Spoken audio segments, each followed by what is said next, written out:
Hello, beautiful people. I'm excited. Y'all have not seen me. I have not seen y'all. It's been a month and some days. Like, where do I even start?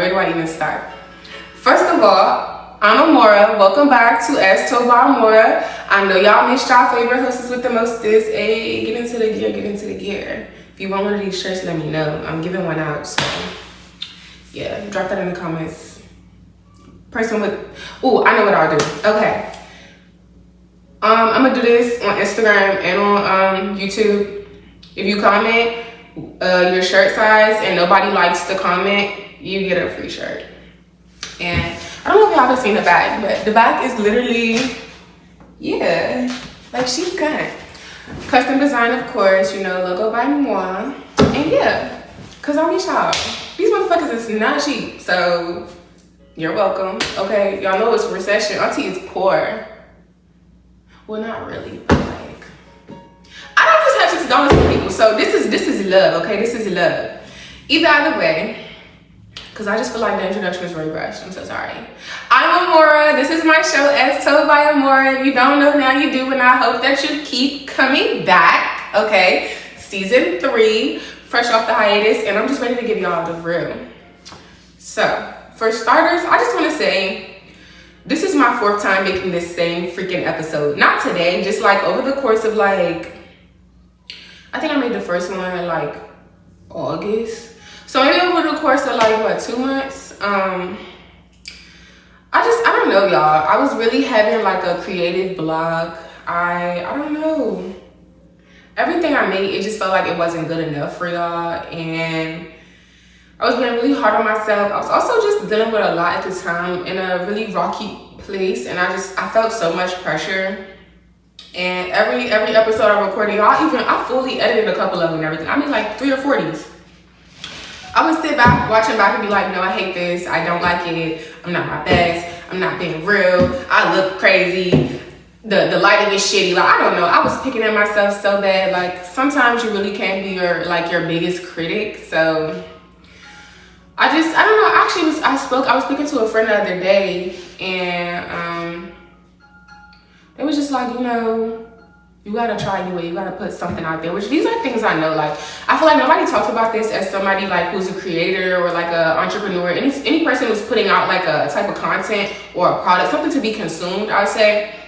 It's just like, yes, we're aware that consistency looks different, and you know, it could be 50 this day, 100 this day, 25 this day, maybe nothing one day, but the next day you come back with 110. Like, I get that, but it doesn't stop you from questioning yourself. Like, it doesn't stop the self-doubt or anything like that. And like, that was what I was struggling with the most. Like, it was a me versus me thing. Nobody could ever tell me that my podcast not the shit, that what I'm putting out isn't good content. Nobody could tell me that but me. And that was the problem. I was being so hard on myself when I was already in a low place, and it just stopped me from being able to come on here and be real, be funny, be everything that make y'all come back and tune in another week. You feel me? So I'm really, really happy to be back. If y'all couldn't tell, I'm probably damn near screaming at y'all. Headphone warning, my bad. I have so much energy. Like, when I be telling y'all like this is my baby, I've never poured so much energy into anything. I spent hours on hours on hours trying to like come up with ideas and come up with content for my targeted audience, which is still, you know, young adults, women in their 20s, things like that. And I just really I really be wanting to be like everything, you know? And so the fact that I do everything myself on top of trying to cater to all these audiences and make all of this content, like I told y'all time and time before, I was not ready to record. I pushed past that boundary. I went out my comfort zone because y'all kept saying, we want to see you, we want to see you, we want to see you. You know, I told y'all from the jump, it was supposed to get a phone call, supposed to get FaceTime, whatever, which is why I love my bonuses, because, and if you haven't checked the last one, check out the last bonus. If I can, I'll try to insert the link to the last one, but I'm still figuring out YouTube, y'all. This is new for Auntie. Either way though, yeah, that's why I love my bonuses, because I literally just pick up whatever device is nearby and I start talking, like be on the phone, and that'd be so cool. And you know, recording is a whole other thing. I will, maybe if I ever have the time, because y'all, editing takes me hours. If I ever have the time, I will show y'all the setup. Like, it takes a lot, and this looks simple as hell, but it's a lot more elaborate. Like, everything I do takes a lot of time and investment, and that's why I was also telling myself, like, you can't criticize yourself, you can't go so hard on yourself, because it's like, nobody really understands what's happening in these four walls. I spent hours on hours on hours doing research. I be looking up numbers. I be looking up, you know, healthy mechanisms, and I be looking up like the actual definition of these things, which some of this stuff falls into my category of school studies. So low key, I be loving it. But doing schoolwork outside of school is not that. Like, I don't get paid for this. The fuck? Say thank you. Oh, no, I'm just playing.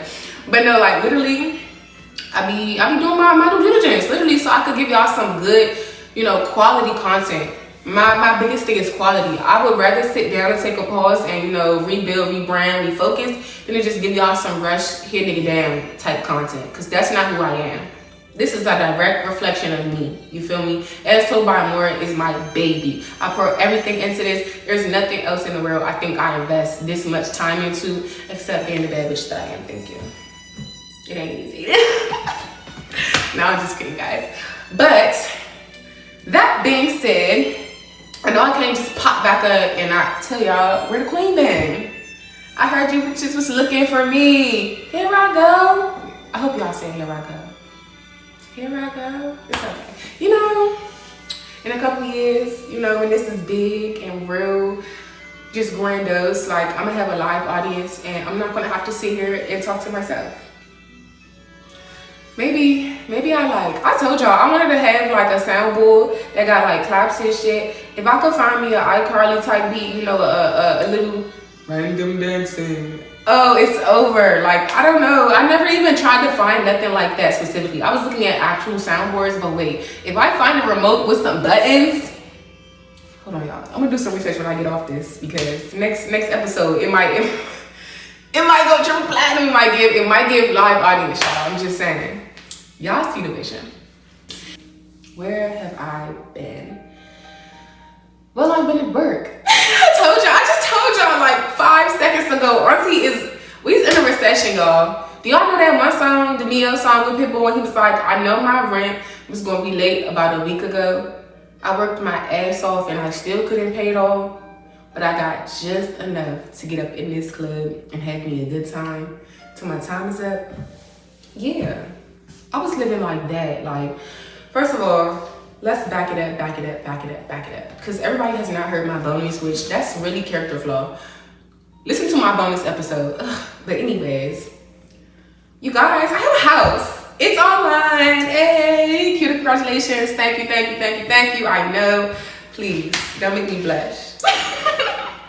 No, but like seriously, guys, I did just get my first apartment. It's a big accomplishment for me, you know. I never saw myself moving out at 22. I'm gonna be so honest, y'all. Since I was a little ass kid, my mama always told me, you could live with me forever. You my easiest child, you could live with me till you're 40.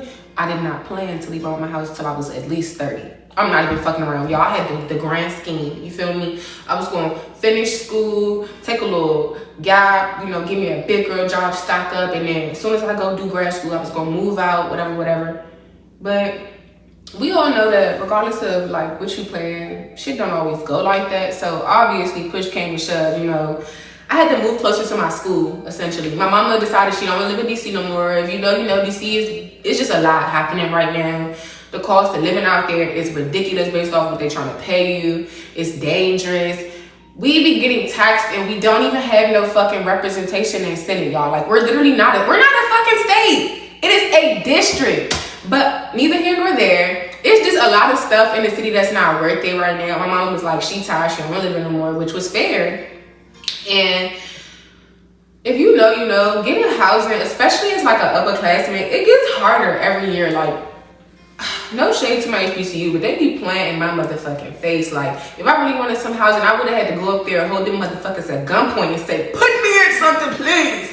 I would have had to cry for 3 days or 3 nights, and they probably still would have been like, okay, and get in line with everybody else crying. Like, I done heard everybody say they was up there crying, asking for money, asking for housing. Like, I don't know how y'all do that. Miss Make It Happen, I made it happen, and here we are. Thank you. That's nothing but God, okay? I'll share it. Thank you. Either way, though, I did move into my apartment. August 1st. So I've actually been here for almost 2 months now. So that's actually really great. But that took up a lot of my time. That was actually what initially launched the hiatus. My mom told me that she planned to move. She wanted to move somewhere out in Maryland that was way too far from school. If you know me personally, you know I really don't like driving. I never really was trying to have to commute, especially after I commuted to school last year from the city, which I was on the train, but either way, that commute was wearing me out. Working full time and then back and forth from a whole other place is a lot. So I just didn't want to have to do that to myself again. I didn't want to have to drive. I would have to drive in traffic, mind you. And I just really wasn't prepared for all that. So I was like, you know, the easier route would be to just find somewhere to live, LOL. And I did. I found somewhere close to my school, which is convenient, great for me. But yeah, I just basically had to do something I really wasn't ready for. I didn't plan for it, and that's okay. You know, life doesn't always go as planned. That's kind of the point. You kind of just winging it. We all are. But that was like what initially made me be like, I need to take a hiatus. I was just working. I was working so much, y'all. I had 2 jobs, and I was also sleeping on my best friend's couch, like, cause you know you gotta wait for once I actually found. Okay, let me back it up. I was finishing out my semester staying with my best friend. Let's start there. And then once the semester was ended, because I had already found work out here, I was gonna just move into my place and whatever. But I ended up having complications with the first apartment that I found, so it delayed my progress. I was supposed to move in July. I ended up moving in August. So, you know, working all the time. I was dealing with, you know, I was having some romantic relationship issues. I don't even know what to call that. But I've been very transparent with y'all. I've been telling y'all for the longest I had a situationship that was like low-key ruining my life. Like, it's so hard when you actually genuinely love somebody and they just won't work. Y'all can't come on the same page, the same terms. And I was dealing with a lot of like internal like warfare, I would say, because I was like, I'm trying to tell myself like, this is gonna work. I can make this work. I have enough love and dedication for both of us, and that's not even how that works. Like, it's a two-way street. Not to say that my ex-partner wasn't fucking with me, but it was just like really hard. We had our own situations happening, and it was just like that on top of me working, how much I was working. I was in a tough spot with my friends. I didn't go out much. I was sleeping on this fucking couch. Literally, all I was doing if I wasn't working, I was getting drunk as fuck, y'all. I'm gonna be really transparent. I feel like a lot of people wanna be, you know, they try to avoid the dark things, but vulnerability is the most important thing here. I, like many people in our generation, was turning to alcoholism. I was just drinking my feelings away. I was smoking. I was doing whatever I could do to just keep myself on autopilot.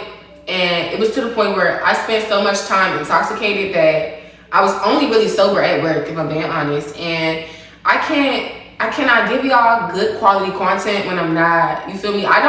The best I've ever done was come on here a little bit high. Like, y'all will hear me where I be talking about lighter flick, let's do it, Lil Wayne vibes, okay? I'll bust one down in a second.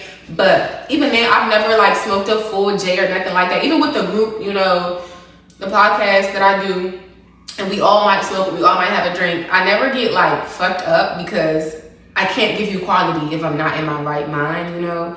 So at the time, how I'm not gonna act like I was just so heavily drugged, but like the way I was moving, this would have been like maybe, that's why the only thing I could give y'all was bonuses, 30 minutes of my time, because after that, oh, this is a little net right here. Y'all, how the fuck do I get rid of nets? Like, I have so many of them and I don't know, like Google, TikTok, nobody's giving me no real answers. Like, these motherfuckers is terrorizing me. Extreme sidebar. Either way, so yeah, I was having troubles with my love life, just troubles with my personal life. I was in the midst of moving. I was trying to figure out school. I am in my senior year of school. Finally, I ended up taking a gap semester, so it made me a little bit later. I would have been graduating this fall, but instead I'm going to graduate in the spring. It is what it is. But I still had to figure that out because owed them people money. I was having trouble registering for my classes. I was having trouble getting my financial aid. It was a lot going on, y'all. And the way that stuff was stacking on stacking on stacking, I started feeling like I was drowning. The last thing I wanted to do was come talk to y'all. I didn't even have nothing positive to say. I would have literally been like, y'all, I'm tired. I'm hungry. I'm poor. I miss my man. Oh my God. I hated that face. Y'all. Okay. I I am officially, let me check. Darn, it's on my phone. I'm like 55 days no contact. God, I need somebody to clap for me, for real. I need a pet. I need a motherfucking pat on the back. I was so my man down, y'all. My old partner, like, I'm not gonna lie. That's the longest, like, I've never had no long-term nothing because I'm actually overly avoidant. But I really was fucking with them. So that was like the longest I ever really was with somebody, and I just did not want to let go. Like, I was actually proving all of the lesbian, what is it called? All of the, y'all, what is that word I'm looking for? Stereotypes. I was proving all the lesbian stereotypes right because I was on them like how people that used to make the good music in the 80s and the 90s was on crack. Booger shit down. Like, they might as well have been booger shit because I was always up my nuts, okay? I needed them so bad. I was so my man. Honestly, the first like week of no contact, y'all, I probably cried every day. I wanted to talk to them so much. I wanted to talk to them so bad. I be wanting to be like, are you okay? How are you? I'm still breathing a little bit. I'm gonna just move past it. No, I'm just kidding. Like, I can joke about it now because, like I said, I'm 55 days no contact, so I actually am proud of myself, and it was really hard, but you know, part of getting myself back healthy and just staying true to myself and my goals, I had to cut out things that were no longer serving me, including my non-committal lover. Yo, I'm a little sad. I'ma just move on. That aside, after everything was finally set, then school literally smacked me right on the fucking neck, set me back down. I had lost one of my jobs and had got another one, which that job was a lot more like draining and taxing. I'm not gonna disclose what it was. If you know me personally, then you know what it was. But if not, that's my fucking tea. But yeah, I had another job and it was just taking a lot out of me, like physically, mentally, spiritually. That job was draining me, but I had to run it up, y'all. I made so much money in 1 month that I was just like, I don't even care because rent is paid. My fridge is full as fuck right now, y'all. I eat every day. If you follow me on Instagram, you know I'm always eating, I'm always cooking. So like, I'm blessed, you know. I'm so grateful for everything that I have, all the blessings I have. I work very hard for everything I have, but yeah, that shit is time consuming. I didn't really even have, I barely, bro, the way freaking August went was so crazy because I barely had an hour to myself.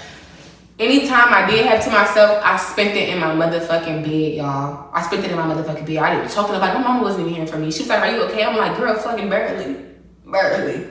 Then here comes school. Now, on top of all this working and shit, I'm like, I gotta figure out maneuver. You know, I got in-person classes, I got flex classes, you know, syllabus quizzes and all that shit. Shit just starts immediately. And I had to learn the bus system out here, which coming from DC has been spoiled down. They have the best transit ever. DC has an excellent transit system.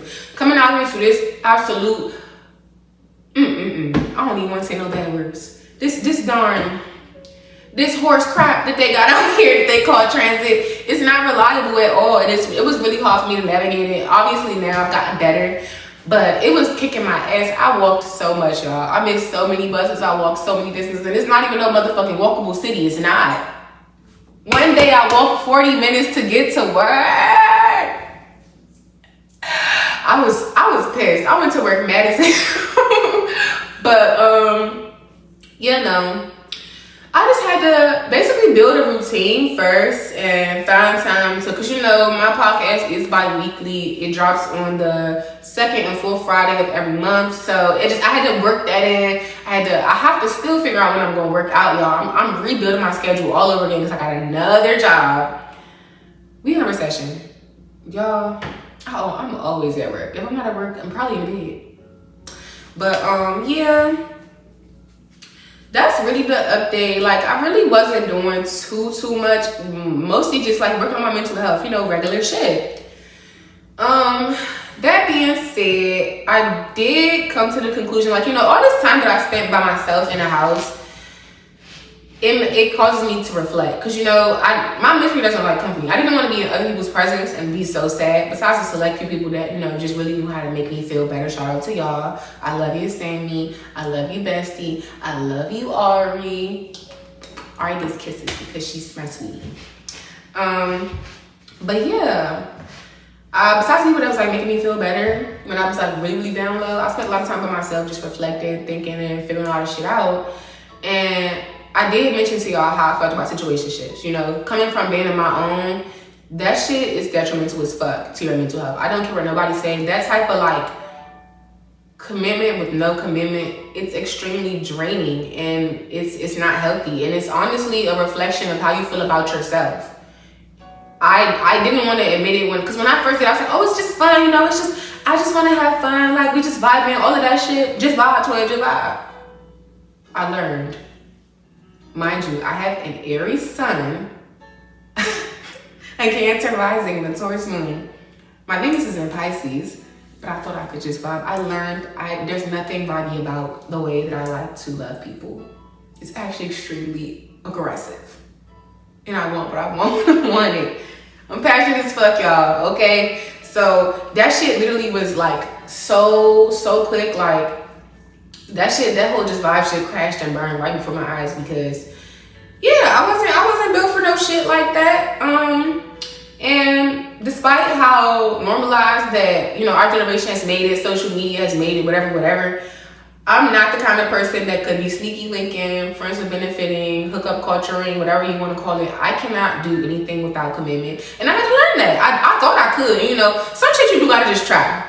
I say go for it. Try it, see if you like it. Because for some people, that really is like their way of life. And go you. You a tough bitch, ain't you? You a tough bitch. Anyways, though, me, I couldn't get with that. Like, I was not built for that. So, I just spent a lot of time reflecting and, you know, overlooking my relationships, not even just romantically, platonically, because like I told you, I was having a lot of issues with my friends too. And it was just like, some of the things I was doing was like a reaction because of like my poor mental health and it's like build up. But some of that was also just a reflection of like my low self-esteem. Which I feel like low self-esteem has such a negative connotation. And it is negative. You know, we want to have high self-esteem. We want to think highly of ourselves, you know. You want to uplift yourself, love yourself, be there for yourself. But it's also like, it's normal. And a lot of us have like low self-esteem and we didn't even realize it because a lot of this shit is normalized. So we all really just going through the same patterns. But I'm going to just keep it a buck. And this is my personal opinion, you don't have to listen to me. Y'all can do whatever you want to do. But this is how I feel about it. Giving yourself to somebody unprotected or protected, and they don't even really respect you enough to, you know, honor things such as only sleeping with you. You feel me? Or, you know, maintaining a basic connection and friendship and make sure that you're actually okay and in the right space to be doing that. I think that's a sign of low self-esteem. And doing that with multiple people is also a sign of low self-esteem. You feel me? And allowing somebody to like give you half commitment, half effort, half of themselves, of whatever the fuck, is a sign of low self-esteem. There's no way for me to put that. And I'm not saying it so that you be like, damn, she's saying I don't care about myself. I don't have no self-love. I don't have no self-worth. That's not true. That's not what I said. I just told you that shit is mad common. I myself am a victim of the low self-esteem system. You feel me? I feel like when we compromise our boundaries and our standards, heavy on the standards, you feel me? That's when it gets rocky. And I get it. You just want to have a little sad. You want to fuck a little bit. Okay, I get it. Everybody got some pressure built up. They all want to get it off. That's fair. If you can find you a safe sex partner and y'all got an agreement that works for y'all, that's perfect for y'all. But what I see most commonly is, one, all of y'all are sharing baby daddies. Not trying to be messy. I am not trying to be messy. Y'all sharing boyfriends, baby daddies, all types of shit. And then, I don't know, like, it's just, I don't know. I just be seeing all types of random behavior where it's just like, as women, I feel like because of the way these niggas be moving and because of the way social media be praying shit, I think that we have all forgotten that genuinely we are the prize.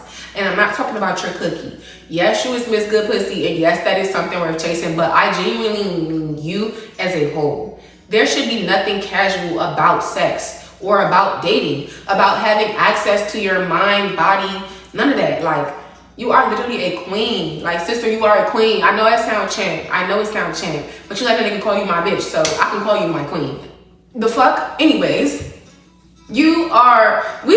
Black women, we are literally descendants of actual goddesses and queens and shit like that. And so you think our ancestors want to see us sitting down here crying about somebody that won't even commit to you, that won't even take you out on a date, that can't fucking text you back after 24 hours? Like, okay, I can give you one day. Maybe something happened. It's been 3 days. I'm just getting a text back. I'm supposed to just go for that?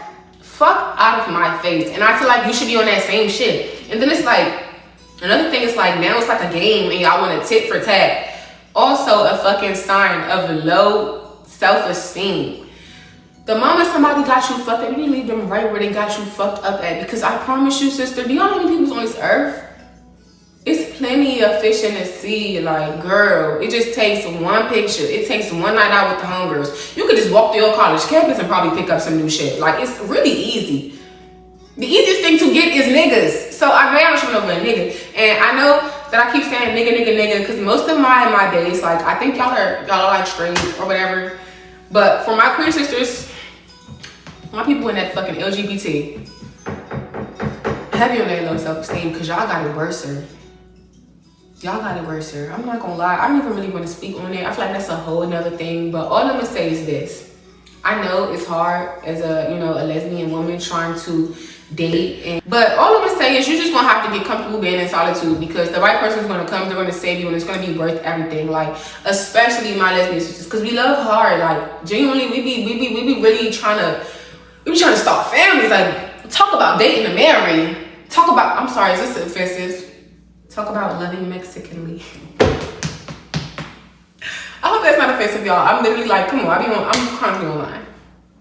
But yeah, like, I know we all just wanna find our person, we wanna lock in, and we wanna have everything that we see, the nice family, the whatever come with it. But girl, you cannot be stuck with a situationship, a 2-year-long situationship, and they got a girlfriend tucked in the cut.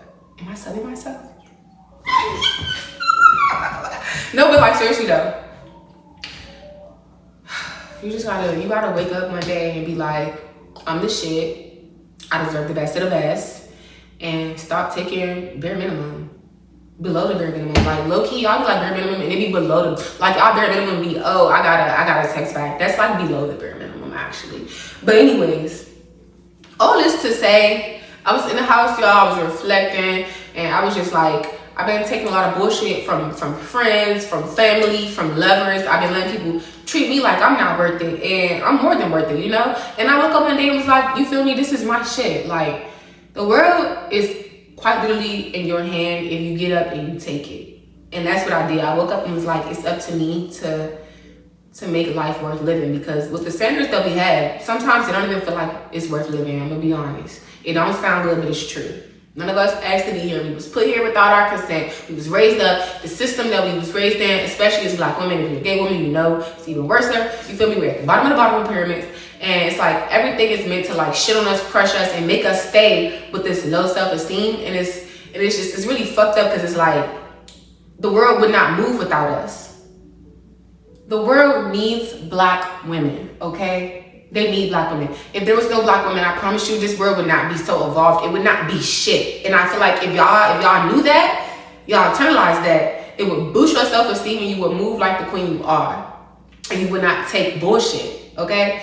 So all of this is to say, I've been reflecting a lot, and this actually what made me get up and record. Last night around 3 in the morning, I was just, I was thinking, and I was looking at the way that I interact with people, and I was like, damn, I have an anxious, avoidant attachment style. Now, I did briefly mention this before when I did my 5 days of As Told by Amora during Christmas last year, but I will jog y'all up on what the attachment styles are. So there are 4 main attachment styles. What the hell?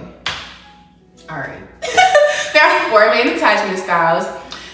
There is avoidant, there is anxious, there is anxious avoidant or disorganized, and then there is secure. So I'm gonna do it backwards. Secure is obviously the most secure attachment style. It means that you have a very healthy attachment style. You know how to communicate. You know how to, not be codependent. Ideally, everybody want to be secure, right? It's just like a more healthy way. Now, are there a lot of secure people in the world? No, nigga. No. And so don't feel bad. That's what I'm about to say next. It's actually like the amount of people.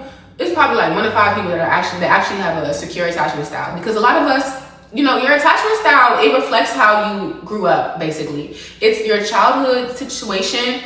It will affect like basically how you grow, how you communicate, interact, and how you perceive and or give love.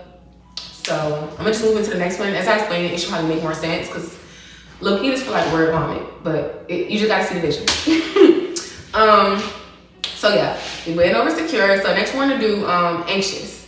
I thought that I just had an anxious attachment style, which I do to a certain extent, but an anxious attachment style is an insecure attachment style that reflects somebody who probably was neglected and or abandoned in childhood.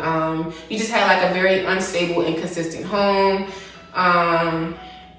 and as a result, it can look like this. So like codependency, like overly clingy, you always gotta check their phone and they check their Instagram, like you're basically like stalking them, obsessed with them. You constantly need reassurance, and reassurance is okay, but like you like overly need it, like, oh, do you still love me? Am I still beautiful? Am I still, and every day on something, like not like the, oh, do you hate me? Like no, like really like, do you hate me? Like really meaning it. It can look like shit. It could look like a lot of things, and the basis is that you really need your partner to make you feel like you are worth it, and not even just in a relationship, but like low key as a whole. And that's the issue. Nobody else should have to tell you that you're worth it or that you're good enough or anything else like that. And that's what I thought I had, y'all. I'm gonna be honest. I got a little childhood trauma, and I was like, oh, I'm just anxious and I just need to be reassured. Boy, did I find out. So the next one is avoidant. The avoidant attachment style is another insecure attachment style. This is somebody who, again, stems from childhood. They were probably in situations where they weren't really allowed to depend on the adult. So like the caregiver was giving them love, but like also they may have been abusive, whether that be physically or verbally. They might have also been neglected. They were constantly let down. They didn't really have anybody to depend on. So they're probably very like hyper dependent. They push you away. It's a lot of push and pull there. And just like a lack of emotional regulation. So they might be like, I don't want to say explosive, but like the way that they show their emotions, if they even show you emotions, because a lot of times that comes with trust issues and a lack of emotion. But if they do show you, it's probably like very like just unreasonable. You're like, well, where the fuck did that come from? I didn't expect that. Because they sit on things to let it build up, because as a child they probably didn't have the chance to like healthily communicate. So as you can see with both those attachment styles, there's going to be a lot of like communication issues, and just it'd be hard. You feel me? It'd be hard. And if you feel like you're either one of those styles, I first want to let you know you're deserving of love. You're still going to find a healthy, happy relationship. You just got to find somebody who's willing to work with you. You have to be willing to put that work in yourself.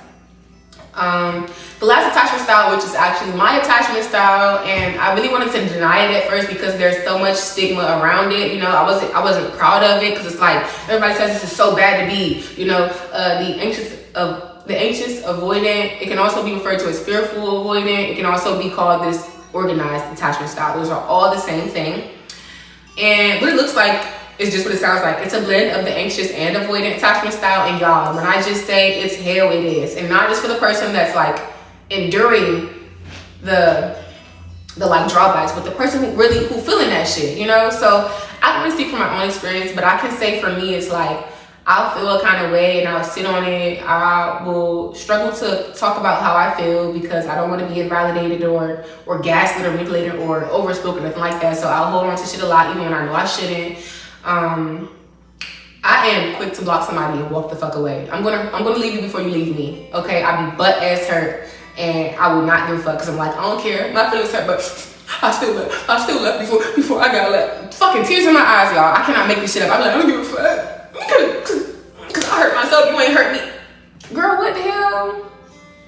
That's the logic, though, y'all.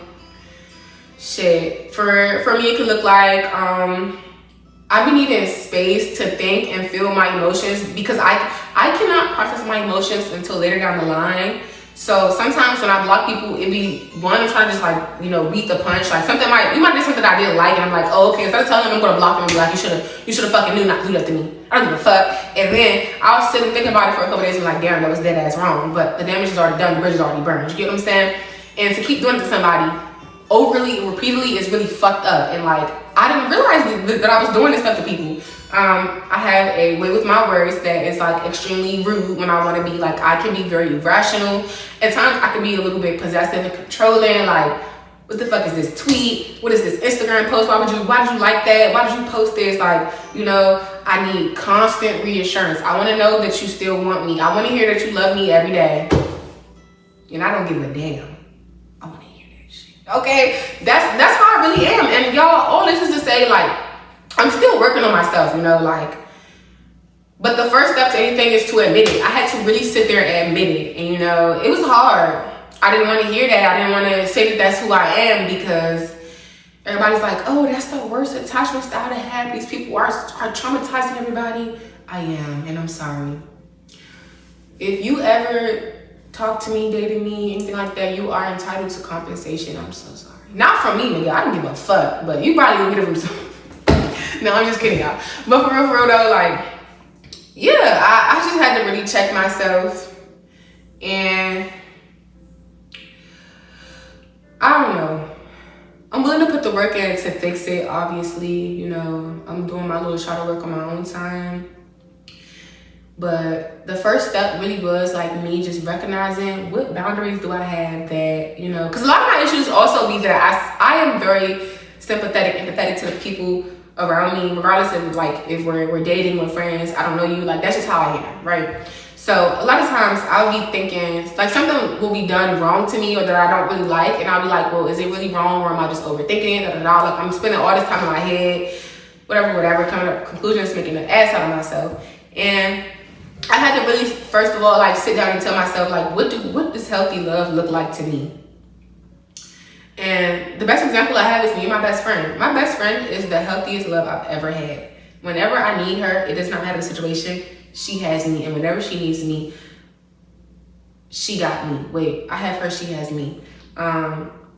There's complete trust and honesty. I would trust her with my life. There's nobody in this world I trust like Deoni like that. It's literally, that's just what it is. I let her know when things hurt my feelings. She let me know when things hurt feelings, when something she don't like, when something I don't like. Like there's just that transparency. She is miles and miles away, and I have never questioned that I'm her best friend, and I will hope she don't question the same thing. We even had a best friend breakup, y'all. One time I was really, really depressed. I told her, I was cutting all my friends. I was like, I don't think we should be best friends no more. Y'all, we was back best friends in like 2 months. Either way, like she has seen me through my worst and my best. She's watched me go and she still loved me for it, authentically. She caters to my love languages and I try my best to do to hers. My best friend is very like to herself, reserved, and I do my best to like, pick out what I can and just whatever I can. I like to give a lot, because my girl very much gets material girl. That's a bad bitch. I cannot wait till I'm rich because I'm going to buy my best friend a mansion. And a PJ. And a vacay home. Yeah, rich bitch shit. But yeah, it's just like, I had to tell myself like, what is my healthiest example of love? And it was that, literally. So I'm like, okay, well, healthy communication, trust, space to learn and grow, being, comfortable, being vulnerable, being honest with each other. I had to basically like list down all the things that I felt like would be healthy for me. I had to list down all the things that, I feel like is a non-negotiable, like my standards. So for me, a standard, which I don't know why this has to be said, personally, if we're dating, yes, you have to talk to me every day. I don't give a fuck if you text me, if you call me, if you pull up on me. Every day I should hear from you, and that's a non-negotiable. That's not even bare minimum, that's beneath the bare minimum. That is a non-negotiable to fuck with me, okay? I don't like not hearing from somebody. We in a generation where you always got a phone or some type of device. Why I didn't hear from you today? And I had to ask myself, like, is that unreasonable? I'm like, no, that's not unreasonable. You know what is unreasonable? When somebody have their phone in their hand and texting you, calling you all day, still on the phone all day, mad as fuck because y'all not talking. That's unreasonable. And that is unhealthy. I don't do that, but some people do. And you know, like, that's something to recognize, to work on, to reflect on. So that's kind of how that went for me. I just put down things that I was like, you know, my non-negotiables, and I had to break that down. Is this reasonable? Is this fair? Is this accomplishable? Would I want somebody to do this? Would I want somebody to ask this of me? Type shit. Following that, I just went into things that I do that I know aren't healthy and how I can stop that, what could be alleviated, and honestly, what I learned from most of it, which is kind of it was all set by me realizing that I also have an avoidant attachment style. I never really realized how avoidant I was. But I was just like, I don't trust nobody. So really, I never give anybody benefit of the doubt. I'm always one foot out the door ready to walk away. And I'm big on effective communication, but it's like my whole thing is I'll tell you something once, and if you don't pick it up, you just don't pick it up, and then I'll move on. Sometimes you do have to tell people something again. You gotta ask them if they understand. Comprehension goes with communication. You cannot just have one or the other. Y'all have to be on the same fucking page. It was really a lot of that. A lot of just like back and forth and I spent a lot of time writing and really just talking to myself and figuring out what I'm gonna do next and how I'm gonna improve our relationship, not only like romantically, but with my friends too, because I have been treating my friends kind of poorly. Which I just wanna say right now, y'all, especially if you're in my age group, so I'm gonna say if you're between 19 and like 23 right now, give your fucking friends some grace. Give them space. They need the distance because they're sitting there, they're taking their isolation and they're reflecting, just like me, just like you. Give your friends some fucking grace. I hate to be that person, but you literally let that nigga disrespect you 1,001 times. Why is it that your friend got one time and strike she's out? That's your sister. She's gonna be around for 3 other niggas. She's gonna be around for everything. Give your friends some grace. Respect your friends.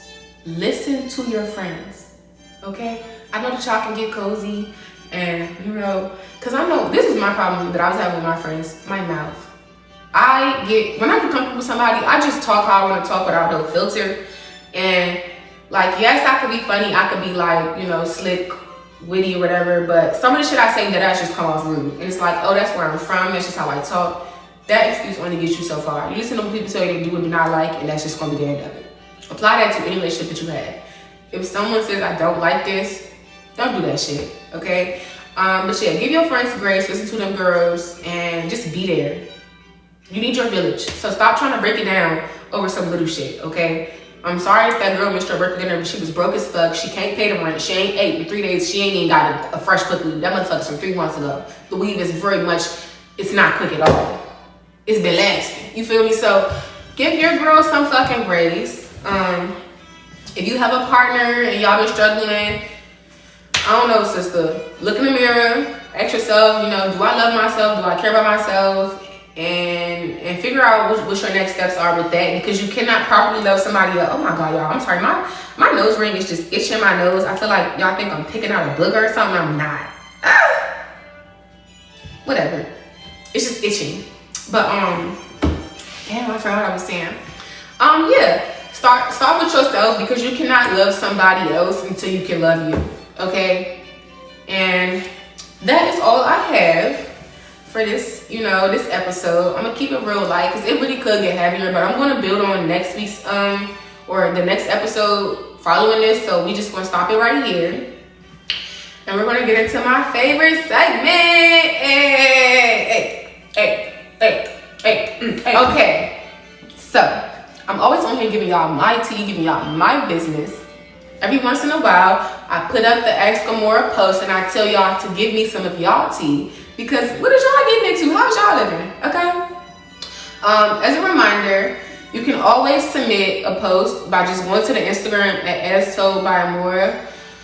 And the link will be one in the highlight that says hashtag Ask Amora. It is also in my bio. You can also do not send me a DM.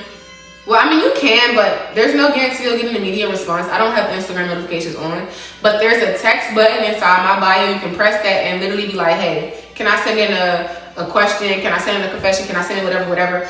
I'll more than likely probably send you the form link because it's easier for me to navigate, but in an informal setting, I might just say, go ahead and tell me your tea, and you'll get featured in this episode. You'll get a brief shout out and, you know, get the answers to your questions. Shit, if I don't have the answer, maybe my listeners do, so you might gotta wait till the next episode to get your, you know, your final result. But regardless, we gonna get to the bottom of it.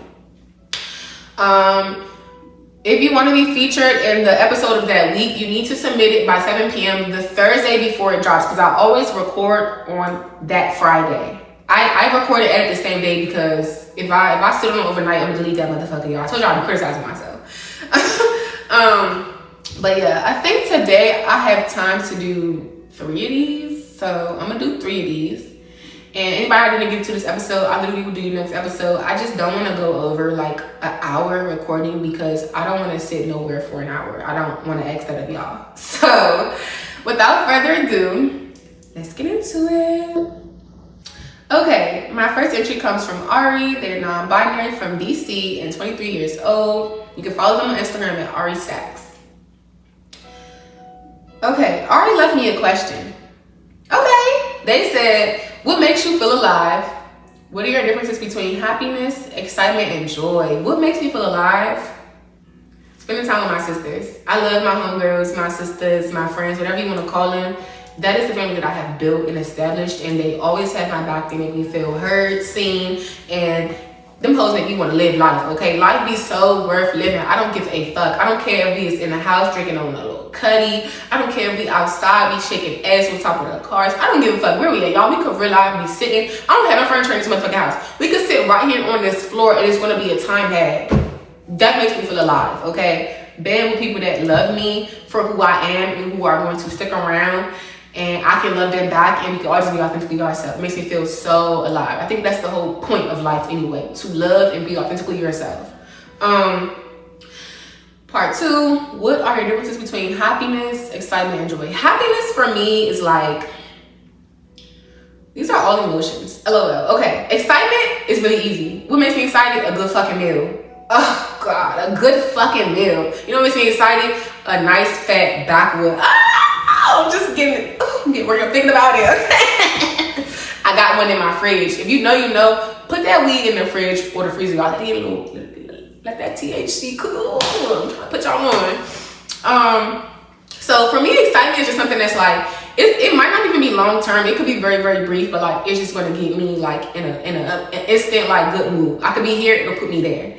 Happiness though, happiness is more of a long term thing. Like a lot of times I feel like low and down, but in the long run I'm happy. Like I'm genuinely happy, and I hadn't been for a long time, so I can recognize it better now. It's like a bit of satisfaction and excitement together, maybe, or not even excitement. Happiness for me is more like satisfaction and joy mixed together, if that makes sense. So even when the world is at its worst, I could say I'm genuinely happy because right now I could call my best friend and say, Bestie, I need you. Not Deone, she's miles away, but I could call her too. I'm talking about DW, and he will be at my fucking door. That makes me happy to know that I have, you know, my village that I always mention. Last but not least, joy. Joy to me is like, it's just like a feeling I get, but I can get joy from anything. Like sometimes it's secondhand. Like I get joy when I do service. I get joy when I see somebody listening to their music and they dancing with their headphones, walking through the street, because like that's real as fuck and that's a mood. Like I don't know. Joy and happiness and excitement are all like kind of different variations of the same thing, but it's about like, I don't know. That's the best answer I got for you, Ari. Thank you for your question. And again, y'all, follow them on Instagram, Ari Stacks. Who's this? Moon, okay? Moon is non-binary. They're from New York. They're 21.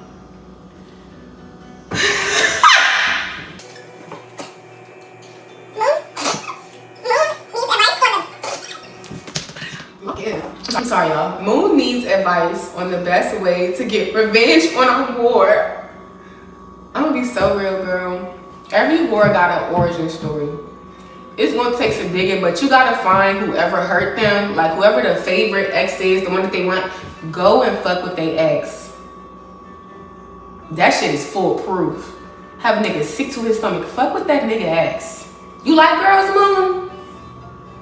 Take that nigga. Oh, I don't know, y'all. If y'all got better advice, y'all let me know. How do you get revenge on a whore? Personally, I don't get lick backs. Because I start the bullshit. No, I'm just kidding. A little. I don't know, Moon. This is a really good question. I'm going to leave this up to my listeners, y'all. How do you get revenge on a whore? I'm gonna be the bigger person to say the best revenge is no revenge, sister. Move on. They're going to get theirs regardless. Karma is real and you're thriving and growing, okay? Skull Crusher. Their gender is real ass nigga. Shout out to you, because same twin. They're from the DMV. 22 years old, and okay, well, this is a lot, y'all. Give me 1 second. So it says, what should I do about my boyfriend's mom and her dislike and jealousy toward me? At first, it was something I could ignore, but now we have a baby on the way, which makes it borderline insufferable and makes me wonder if she could ever take that out on my child or grandchild. Like, I like to think she wouldn't, because you have to be overly evil. But he recently got shot, and she used it as an opportunity to keep me from seeing him. So now, I don't know if it's just dislike or hatred. On top of that, we got into a physical altercation while I'm carrying. And being that it's both our child, I can't just call all the shots, but my feelings of not wanting, trusting her around my child are on 1,000 right now. Am I being the drama? I'm gonna be so real with you right now, Skull Crusher. You're not.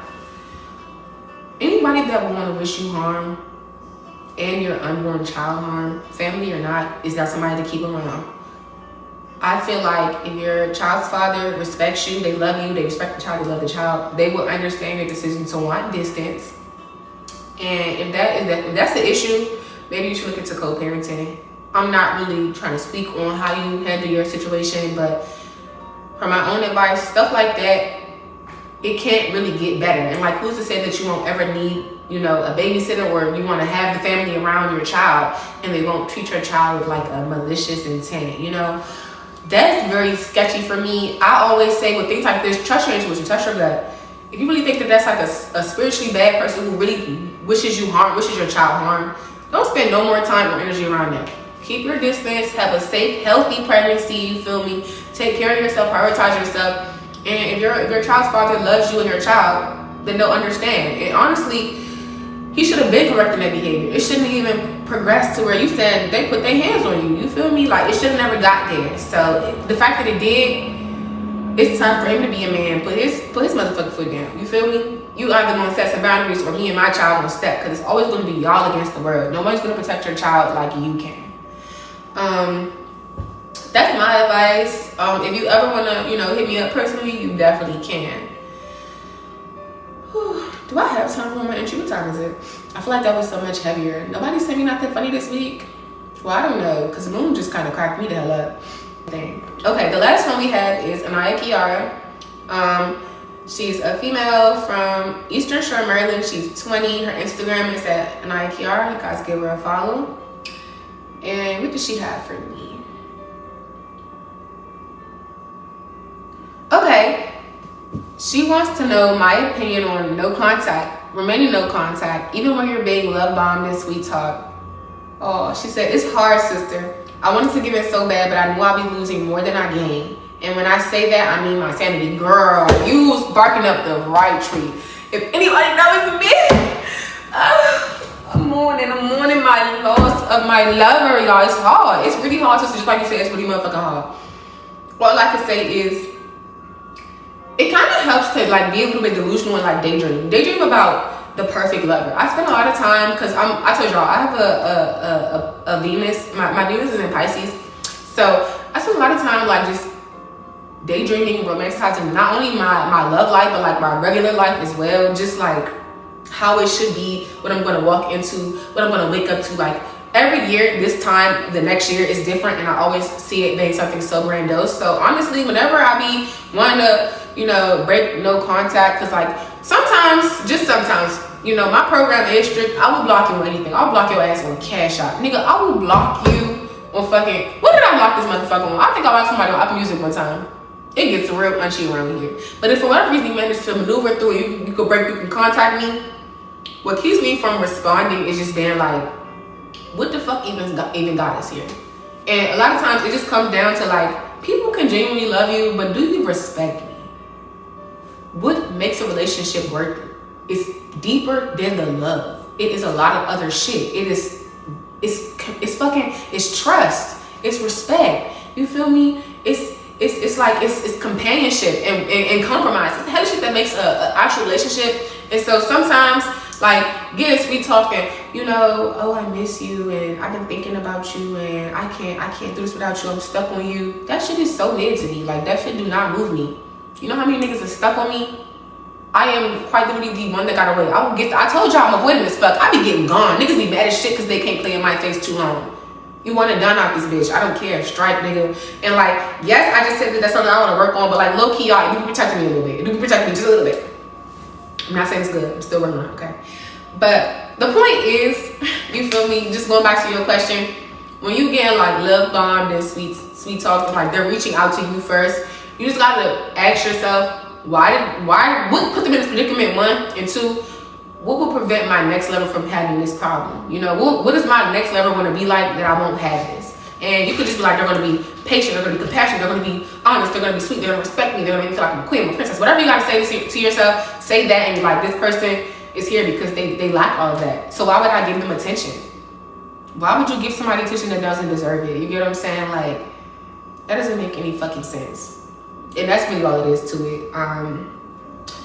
Thank you so much for your submission. Again, guys, this is Anaya Kiara. Follow her on Instagram. Wow, y'all, I feel great. Like, this was like a perfect end to a perfect day. Thank you all so much for tuning in. I will be back with another episode quicker than y'all know. I promise y'all there will be no more unexpected hiatuses. I'm going to finish out season 3. We probably have about 4 more episodes. I'm trying to get us a guest speaker as soon as possible. If you want to be a guest speaker, the link is always going to be in the highlight that says guest host. You can also, same as the Ask Amora form, send me a message, a DM. You can text the number in the box. The number does work. You can say, hey, I want to be a guest. I will probably just forward you the form if you need to get it another way. But fill out that form and you can come see me as soon as you want. But you cannot see me without filling out the guest form. Telling me you want to come be on my show is not going to move me. Everybody wants to be on my show. Like, not even trying to be funny. Like, everybody wants to be on my show. Everybody want to come talk their shit. Fill out the form then. Thank you. And that's all I have for this week. I love y'all so much, beautiful people. If you fucking with what I got to say, you feel me, drop a like, drop a comment, share this with a friend. And yeah, have a good weekend. Let me say away all this bullshit. Okay? Just a bunch of fucking bullshit. Clean it up. Hello. It's fresh, real fresh up in this motherfucker. Bullshit where? Not up in here. And sage y'all too, in case you want this.